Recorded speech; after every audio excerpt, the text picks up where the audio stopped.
बैकुंठपुर ही नहीं, बक्सर ही नहीं, बिहार ही नहीं, पूरे देश के राजनीति में अपनी छाप छोड़ने वाले हमारे साथ भारतीय जनता पार्टी के वरिष्ठ नेता मिथिलेश तिवारी जी बैठे हुए हैं। तिवारी जी का स्वागत करेंगे और फिर इनसे विभिन्न मुद्दों पे चर्चा करेंगे। बहुत बहुत स्वागत। धन्यवाद सर। जाने किस मिट्टी से बने हुए हैं, जाने आपकी कैसी सोच है, जहाँ हर कोई विधानसभा में प्रत्याशी बन के मेहनत करता है, वहाँ आप बोलते हैं कि एनडीए का जो भी साथी आएगा, अगर मुझे टिकट मिलेगा तो मैं लड़ूंगा, अगर किसी साथी को मिलेगा तो उसे लड़ूंगा। ये कहने में मतलब जीभ थोड़ा भी लटपटाता नहीं है। नहीं, क्यों, अपने लिए क्या है। और हम लोग कौन सा नेता बन के ही पैदा हुए थे माँ के पेट से। हम लोगों ने तो मेहनत से अपना पहचान बनाया, और ये पहचान बनाने में हमारे दल का बहुत बड़ा हाथ है इसमें। तो दल हमारे लिए एक दूसरी माँ है, तो दल पर ही सब छोड़ देना चाहिए। दल का निर्णय है तो लड़ना चाहिए, दल का निर्णय है तो लड़ाना चाहिए। ये दो के अलावा तीसरा कोई विकल्प भी हमारे सामने नहीं है, और मैं कभी तीसरा विकल्प ढूंढता भी नहीं। थोड़ा बात शुरू से कर लिया जाए क्या? हाँ, करिए ना शुरू से। राजनीति में कैसे आना हो गया? राजनीति में तो हम मैट्रिक पास किए, उसके बाद सीधे पटना गए। हमारे पिताजी सेंट्रल पीडब्ल्यूडी में नौकरी करते थे, और उनके कारण मैं पटना गया। मगध यूनिवर्सिटी में मेरा एडमिशन हुआ। जब मैं इंटर में पढ़ता था तो मैट्रिक के विद्यार्थियों को पढ़ाता था। जब मेरे पास विद्यार्थी ज़्यादा हुए तो मैंने एक कोचिंग खोल लिया पटना में। उन दिनों 400-500 लड़के हमारे यहाँ पढ़ते थे, और हमको टीचर भी कहीं खोजना नहीं पड़ता था। हमारे जो बैच के हमारे दोस्त थे, हम ही 4-5 लोग मिल करके, और हम लोग कोचिंग चलाया करते थे। तो एक अच्छी आमदनी हो जाती थी। तो उसके बाद उस समय 86 में हीरो होंडा मोटरसाइकिल का बड़ा क्रेज हुआ करता था, और उस समय मैंने अपने कोचिंग के आमदनी से हीरो होंडा मोटरसाइकिल खरीदा। और उसके बाद मैं पढ़ता भी गया और पढ़ाता भी गया, और 88 में मैं विद्यार्थी परिषद के संपर्क में आया, और 2 साल तक एबीवीपी का कार्यकर्ता रहा, और 90 में मैं भारतीय जनता युवा मोर्चा में शामिल हो गया। मतलब बीजेपी का सदस्यता मैंने ले लिया। जी। और जनता युवा मोर्चा के माध्यम से काम करते करते मैंने बीजेपी को समझा, और 94 में मैं भारतीय जनता पार्टी क्रीड़ा मंच का प्रदेश का मंत्री बना। युवा मोर्चा के कार्यकर्ता के बाद सीधा मैं प्रदेश का मंत्री बना, और उस समय से फिर मैंने पलट के नहीं देखा। और 2005 में जब मैं युवा मोर्चा का प्रदेश उपाध्यक्ष था, तो 2005 में मुझे पहला टिकट भारतीय जनता पार्टी ने कटिया विधानसभा से दिया। तब पुराना परिसीमन हुआ करता था। हालांकि वो चुनाव में लूज कर गया। अभी कुचायकोट के अभी जो वर्तमान विधायक पप्पू पांडे जी हैं, वो वहाँ विनर घोषित हुए, और उस चुनाव में मैं चुनाव हार गया। लेकिन मेरी पहचान जनता के बीच एक लड़ने वाले नेता की, एक अच्छे नेता की, हमारी पहचान 2005 में ही बनी। 2005 में ही बन गई। 6 महीने के बाद फिर मेरा टिकट कट गया। 6 महीना में ही जब दूसरा चुनाव आया, चूँकि उस समय 2 चुनाव हुए 6-6 महीने के अंतराल पे हुए, तो जो दूसरा 6 महीने में चुनाव हुआ, जो नवंबर महीने में वोट डाले गए, उसमें मुझे पार्टी ने उम्मीदवार नहीं बनाया। तो मैंने उसके बाद पार्टी का काम किया, 10 साल इंतजार किया। जब गठबंधन टूटा और मैं बैकुंठपुर में जाकर के सक्रिय हुआ, तो बैकुंठपुर से मैं 2015 में चुनाव लड़ा और जीता। और इस बीच में 2002 में मैंने बिहार में, उस समय लालू जी का वो चलते था कि उनके खिलाफ कोई बोलने में भी डरता था। और तब लालू प्रसाद जी 2000 में क्रिकेट संघ के अध्यक्ष बने। 2 साल मैंने इंतजार किया। मैंने देखा कि ये क्रिकेट को गिल्ली डंडा बना देंगे। तब 2002 में 8 फरवरी 2002 को हमने उनके खिलाफ एक क्रिकेट संघ बनाया। कीर्ति आज़ाद जी को, उस समय दरभंगा के सांसद हुआ करते थे कीर्ति आज़ाद जी, और 1983 वर्ल्ड कप टीम के सदस्य रहे। उनकी अध्यक्षता में हम लोगों ने क्रिकेट संघ बनाया।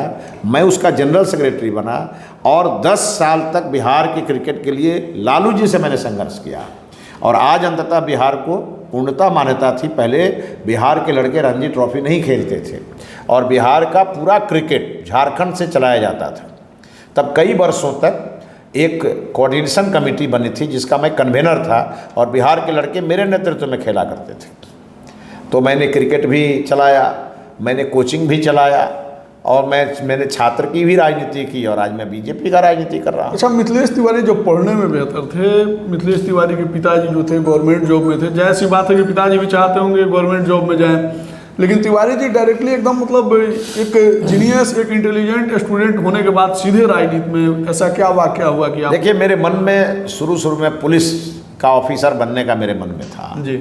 और मैं दरोगा की बहाली में मैं रिटन एग्जामिनेशन पास कर गया था। अच्छा।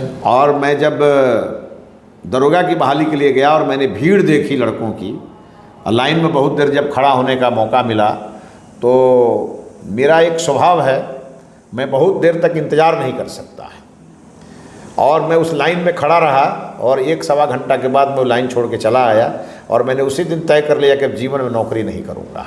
तो जैसे कि और कभी कभी मुझे लगता है कि अगर मैं दरोगा बन गया रहता तो विधायक तो नहीं हुआ रहता। तो मुझे लाना तो यहाँ था नियति को, जी जी, इसलिए मैंने नौकरी नहीं की। अच्छा, जैसे कि आपने कहा कि भीड़ में मुझे खड़ा होना या फिर ज़्यादा देर तक कहीं इंतजार करना मुझे अच्छा नहीं लगता है, ठीक है, फिर कैसे 10 साल इंतजार कर लिए? देखिए, वो इंतजार और वो इंतजार दोनों में अंतर है। यहाँ पार्टी का काम करते करते इंतजार किए, पार्टी में मुझे बड़ा सम्मान मिला, पार्टी के संगठन में मुझे काम मिला, मैं काम करता गया और मैंने देखा कि गठबंधन की राजनीति के कारण हम या तो कुचायकोट लड़ सकते थे या बैकुंठपुर लड़ सकते थे। तो कुचायकोट भी जेडीयू और बैकुंठपुर भी जेडीयू। लेकिन जब थावे मैया की कृपा हुई, नीतीश बाबू हम लोग को छोड़ के चले गए, तो मेरा घर आज़ाद हो गया। तो मैं 2012 अगस्त के बाद में एक्टिव हो गया बैकुंठपुर में और मैं काम करने लगा और अंततः मैं 15 में विधायक बना। तो घर आज़ाद होने के बाद कब्जा भी कर लिया आप उस पर? कब्जा नहीं, अब तो मैं उसमें लगातार हूँ, तो इसको कब्जा नहीं कहिए, वो मेरा घर है बैकुंठपुर और वहीं से मैं विधायक बना। दूसरी बार मैं चुनाव हार गया, लेकिन सेकंड था मैं, और इस बार फिर मैदान में हूँ, देखता हूँ कि भाग्य में क्या लिखा है। अच्छा, मिथिलेश तिवारी के राजनीतिक गुरु कौन थे? हर किसी के कई एक के आप राजनीतिक गुरु हैं, लेकिन आपके राजनीतिक गुरु कौन है? मेरे राजनीतिक गुरु शिव हैं। मैं भगवान शंकर को अपना गुरु मानता हूँ और मैंने आज तक किसी को गुरु बनाया नहीं। और मैं जीवन में प्रभावित हुआ पंडित अटल बिहारी वाजपेयी जी से, और मैंने आदर्श सीखा पंडित दीनदयाल उपाध्याय जी से। मैंने दीनदयाल जी को पढ़ा, उनके एकात्म मानववाद को पढ़ा, तब मुझे लगा भारतीय जनता पार्टी से अच्छी कोई पार्टी नहीं हो सकती। और मैं आज आपको ऑन कैमरा कह सकता हूँ, जीवन में मेरे लिए फर्स्ट एंड लास्ट पार्टी यही रहेगी, चाहे कुछ भी हो जाए। हमारी पार्टी मुझे किसी समय हाशिए पर ला के खड़ा कर दे, फिर भी मैं भारतीय जनता पार्टी नहीं छोड़ूंगा, क्योंकि जैसे माँ बाप नहीं बदले जाते वैसे ही राजनीति में कभी भी दल नहीं बदलना चाहिए। भारतीय जनता पार्टी के कई एक अनुभवी नेताओं से जब हमारी बातचीत होती है तो लोग बोलते हैं कि मिथिलेश तिवारी जो है ना, आसमान वाले नेता हैं, बड़ी लक्की नेता हैं, ठीक है, शुरू से ही बड़े बड़े नेताओं के संपर्क में रहे, यही कारण रहा कि इतना जल्दी इनको सफलता मिल गया। ये आसमान वाले लोग मिल कैसे गए आपको? मैं 36 साल से राजनीति में, इतना जल्दी कहाँ कुछ मिला है। मैं 36 साल हो गया मुझे काम करते हुए, तो इतना जल्दी तो कुछ भी नहीं मिला। और मैं दूसरा कोई काम किया भी नहीं जीवन में। पढ़ाई लिखाई ख़त्म हुआ, उसके बाद मैं 24/7 मैं केवल भारतीय जनता पार्टी का ही काम करता रहा। तो वही लोग बोलते होंगे जो लोग पार्ट टाइम पॉलिटिक्स करते होंगे, मैं फुल टाइमर पॉलिटिशियन हूँ। मुझे पार्टी संगठन में रखती है तो मैं वहाँ काम करता हूँ। पार्टी संगठन से अभी 2 महीना से मैं संगठन से मुक्त हूँ, तो मैं पूरी तरह अपने क्षेत्र में काम कर रहा हूँ। मुझे आपने नहीं देखा होगा कभी सिंगापुर घूमते हुए और दिल्ली जा कर के। मैं काम से जाता हूँ, फिर आकर बैकुंठपुर में घूमता हूँ और बूथ का मैं अभी भ्रमण कर रहा हूँ। आप सोचिए कि मैं बड़े बड़े मंचों से मैंने पार्टी को एड्रेस किया है और आज आकर के बूथ पर 200 लोगों के बीच बैठ के मैं बात करता हूँ, हमको उतनी ही खुशी होती है। तो इसीलिए हमको कोई दिक्कत नहीं है। सीताराम सीताराम सीताराम कहिए और जाहे विधि राखे राम, वाहे विधि रहिए। अच्छा, अपने जिला के ही नेता लोग बोलते हैं मिथिलेश तिवारी तो बड़का नेता है, ठीक है, ये अच्छी बात है। कुछ लोग कमेंट में बोलते होंगे और कुछ लोग खुशी से बोलते हैं। नहीं, सीरियसली बोलते हैं कि मिथिलेश तिवारी तो बड़का नेता है, का बैकुंठपुर के चक्कर में पड़े हुए हैं, ठीक है, उनको तो कहीं मतलब MLC कोटा से उनको मंत्री बना दिया जाएगा, ये कर दिया जाएगा। काहे के लिए किसी ऐसे कार्यकर्ता का हम जाके हक छीन लें? कि मान लीजिए मैं लड़ सकता हूँ और मुझे लड़ने में मज़ा आता है, तो मैं क्यों जाकर के MLC के लाइन में लग जाऊं? अरे MLC किसी ऐसे कार्यकर्ता को मिलेगा जिसके पास कोई कंस्टिट्यूएंसी नहीं है, जो चुनाव नहीं लड़ सकता, वैसे कार्यकर्ता को मिलना चाहिए MLC। मैं क्यों लाया जाकर के MLC के लाइन में लगूँ? मैं ये कृपा की राजनीति पर भरोसा नहीं करता हूँ। जो लेना हो लड़के लो, और लड़के जीतने में मज़ा कुछ और है और कृपा पर कुछ पाने का मज़ा कुछ और है। मैंने देखा है 5 साल विधायक रह करके, माननीय मुख्यमंत्री जी की मीटिंग में हम लोग बैठते थे तो एमएलसी लोगों को बहुत महत्व माननीय मुख्यमंत्री जी के मीटिंग में नहीं मिलता था और विधायकों को मौका मिलता था, विधायकों से पूछे जाते थे। विधानसभा में विधायकों का महत्व होता है, हर प्रकार के काम में विधायक के इंटरफेरेंस करने का महत्व होता है। इसीलिए लड़के जीतने में जो मज़ा है वो कृपा वाली राजनीति में नहीं है। अच्छा, 2005 में जब आप चुनाव लूज किए तो लूज करने के बाद कॉन्फिडेंस लेवल भी लूज हो गया होगा, फिर 10 साल तक आपने। मेरा उल्टा है, मेरा कॉन्फिडेंस लेवल बढ़ता है इससे। मैं न हताश होता हूँ, न निराश होता हूँ, न रोता हूँ, न गाता हूँ। चुनाव अगर हारता हूँ उसी के अगले दिन से मैं अपने काम में लग जाता हूँ जीतने के लिए। तो फिर काहे नहीं कुचाया कोर्ट से लड़ गए, चाहे गोपालगंज से लड़ गए? अरे भाई, जब मेरा घर ही खाली हो गया बैकुंठपुर, जी। तो क्यों दूसरे जगह जाएं? वहाँ जाएंगे तो लोग कहेगा यहाँ के नहीं है। तो अच्छा है कि लोकसभा में भले जाके बाहर लड़ा, क्योंकि गोपालगंज रिजर्व था और लोकसभा मुझे जाके बाहर से लड़ना पड़ा। लेकिन मैं बक्सर में ही लड़ा तो मैंने बक्सर को एक तरह से घर समझ करके लड़ा। वहाँ के लोगों को ये आश्वस्त किया कि यहाँ से जीतूंगा तो कंप्लीट यहाँ के लिए काम करूँगा। अब मैं विधानसभा चुनाव लड़ने के लिए बैकुंठपुर हूँ तो यहाँ तो मेरी जन्मभूमि है और जन्मभूमि को ही कर्मभूमि अगर बनाना है तो इससे बड़ी बात क्या हो सकती है। अच्छा, कई एक लोग ये बताते हैं कि मिथिलेश तिवारी का कद अब बड़ा हो चुका है, लोकसभा का चुनाव लड़ चुके हैं, वो भी अपने क्षेत्र से नहीं कहीं बाहर क्षेत्र से इनको लड़ाया गया। इतना बड़ा कद वाला नेता विधायक का चुनाव काहे लड़ेगा? ये अफवाह फैलाया जा रहा है। ये करने दीजिए। हमारे यहाँ नरेंद्र सिंह तोमर जी हमारे केंद्रीय मंत्री थे जी जी, और अभी वो मध्य प्रदेश विधानसभा के स्पीकर हैं और विधानसभा चुनाव लड़ करके हैं। और हम तो टिकट मांग भी नहीं रहे भाई, हम तो पिछला चुनाव विधानसभा का लड़े थे और जब तक कोई दूसरा टिकट घोषित नहीं होता तब तक मेरी जिम्मेवारी है कि मेरे क्षेत्र में बीजेपी कमज़ोर ना हो, इसलिए मैं काम कर रहा हूँ और मैं बीजेपी को और एनडीए को जिताने के लिए काम कर रहा हूँ। आप मेरे किसी भी इंटरव्यू में, किसी भी मीटिंग में ये नहीं सुने होंगे कि मैं टिकट का उम्मीदवार हूँ। अब शायद मुझे लगता है कि भारतीय जनता पार्टी में जितनी मेरी पहचान है उसमें टिकट मांगने की ज़रूरत नहीं हमको नहीं है।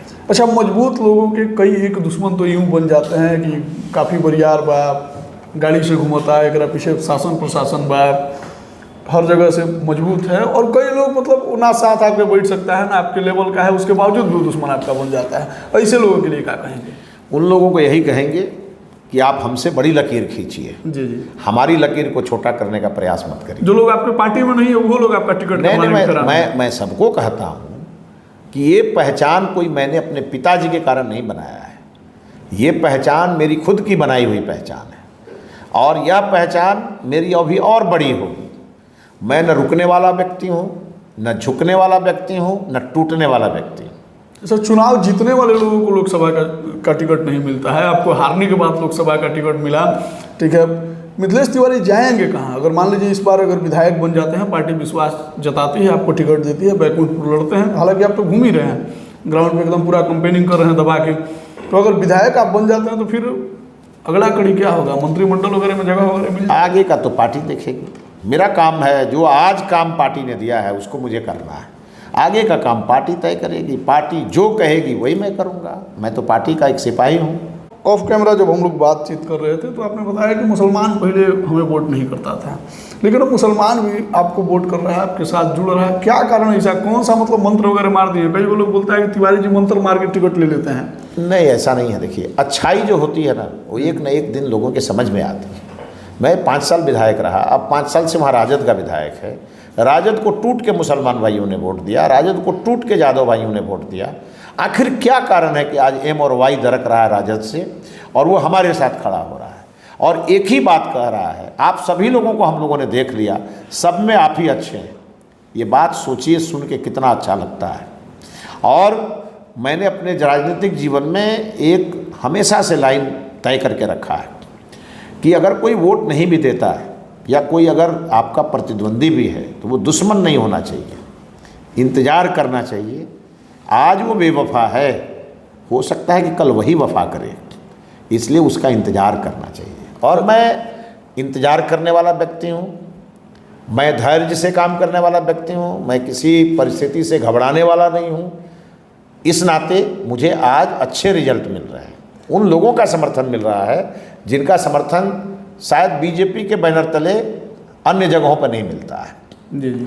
अच्छा, जैसे कि 2015 का चुनाव जब आप जीते, मतलब विन किए, तो 2 विधायक पुत्रों को हराकर आप जीते थे, ठीक है, और उस वक्त जो वोट प्रतिशत आपका था, ठीक है, इस बार क्या जो 2025 में आप जीतेंगे तो क्या मतलब मंजर होगा, मतलब देखिए, उसका क्या हिसाब किताब हम होगा? जिस विधानसभा से चुनाव जीत के आए, जी कोई विश्वास नहीं करता था जी, कि वहाँ से हम जीत जाएंगे। 2 मजबूत लोगों को हरा के आए थे। हाँ, वहाँ से किसी को विश्वास ही नहीं था, क्योंकि हमारे उस विधानसभा से कभी स्वर्गीय मनदेव तिवारी जी चुनाव लड़े, सफल नहीं हो पाए। कभी आदरणीय मनन मिश्रा जी चुनाव लड़े कांग्रेस पार्टी से, वो सफल नहीं हो पाए। तो लोगों को लगता था कि भाई एक ब्राह्मण का लड़का, एक कमज़ोर घर का लड़का कैसे जीतेगा। और कमाल कर दिया बैकुंठपुर के लोगों ने कि मुझे 15,000 से जिता दिया। और तब जिताया जब 2015 में महागठबंधन की हवा नहीं आंधी थी बिहार में, और तब मैं बैकुंठपुर से जीत के आया। तो इसीलिए जब 20 का चुनाव लड़ा तो पूरी तरह प्राकृतिक आपदा का मैं शिकार था। बैकुंठपुर पूरा बाढ़ में डूबा हुआ था, और तब मुझे 2,500 वोट ज़्यादा मिले। अगर मेरा वोट कम हो गया रहता तो मान के चलता कि नहीं, मैं खारिज कर दिया जा चुका हूँ। यानी कि वोट भी ज़्यादा मिला, उसके बावजूद चुनाव लड़। इसलिए कि राजद ने एक्सेस पोलिंग करा लिया ना, जी जी, उन क्षेत्रों में करा लिया जिन क्षेत्रों में बाढ़ से सबसे ज़्यादा खराब हालात थे, और उस समय का प्रशासन उनको मदद कर दिया। और हमारे गठबंधन के साथी के अलग लड़ने के कारण कुछ जगहों पे अंतिम में ये दोनों एक हो गए। तो एक हो गए तो स्वाभाविक है आरजेडी को फायदा हो गया। यानी कि हर हाल में मिथिलेश तिवारी को हराना था। हाँ बिल्कुल। तो इसके कारण मैं 10,000 कुछ वोटों से मैं रह गया। इस बार अगर मुझे मौका मिलता है तो ऐसी कोई गलती नहीं होगी, गठबंधन के साथी भी हमारे साथ खड़े होंगे, और इस बार एक बड़े मार्जिन से बैकुंठपुर एक नया इतिहास बनाएगा, इस बात की फुल गारंटी है। मैंने बैकुंठपुर के लोगों से कहा है, हिंदू मुस्लिम सिख ईसाई हम सब हैं भाई भाई, ये भारत की आत्मा है। और मैं डंके की चोट पे कहता हूँ, सियासत और इबादत दोनों अलग अलग है। सियासत के लिए इबादत नहीं बदली जा सकती, इबादत के लिए सियासत नहीं बदली जा सकती। तो ये जो लोग मुसलमान भाइयों का वोट लेने के लिए टोपी पहन लेते हैं और सेवई पीने का ढोंग करते हैं, वो ढोंग मैं जीवन में नहीं करने वाला। तिवारी जी टोपी नहीं पहनेंगे? बिल्कुल नहीं। मैंने साफ कहा है मुसलमान भाइयों को, आपके लिए सड़क बनाऊंगा, आपके लिए काम करूंगा, आपको कभी कोई नुकसान नहीं होने दूंगा। लेकिन मेरा इबादत अलग है, आपका इबादत अलग है, पूजा पद्धति आपकी अलग है, मेरी अलग है। तो इसी नाते स्पष्ट रहना चाहिए। मैं कभी किसी मुसलमान भाई को शंकर भगवान को जल ढारने के लिए नहीं कहूँगा, और कभी किसी मस्जिद में जाकर मैं नमाज नहीं पढ़ सकता, ये क्लियर है। हाँ, किसी भी मुसलमान भाई को मेरे रहते कोई नुकसान नहीं होगा, और कभी भी हिंदू मुस्लिम तनाव नहीं होगा। और भारत की आत्मा जो है वो सर्वे भवन्तु सुखिनः की आत्मा है, सर्वे भद्राणि पश्यन्तु माँ कश्चित् दुख भाग भवेत् की आत्मा है। मैंने बैकुंठपुर वासियों को कहा है, कब तक लड़ोगे आपस में? जादव राजपूत से लड़े, राजपूत जादव से लड़े। हमने साफ कहा है, जादव राजपूत मिलकर के अपनी बदहाली से लड़े, जादव राजपूत मिलकर के बैकुंठपुर की खुशहाली के लिए लड़े, जादव राजपूत मिलकर के विकसित बैकुंठपुर के लिए लड़े। मैं ऐसा प्रयास बैकुंठपुर में मैंने किया है। वर्ग संघर्ष किसी कीमत पर नहीं होगा, और सभी वर्गों का सम्मान होगा, और सबका साथ, सबका विकास, सबका विश्वास और सबके प्रयास से होगा। जो मोदी जी का पूरा सपना है उसको बैकुंठपुर में मैंने पूरा करने का संकल्प लिया है, और इसको मैं करके दिखाऊंगा। तमाम वार्तालाप पे आपको क्या कहना है कमेंट सेक्शन में लिखिएगा। मिलेंगे फिर, तब तक के लिए नमस्कार।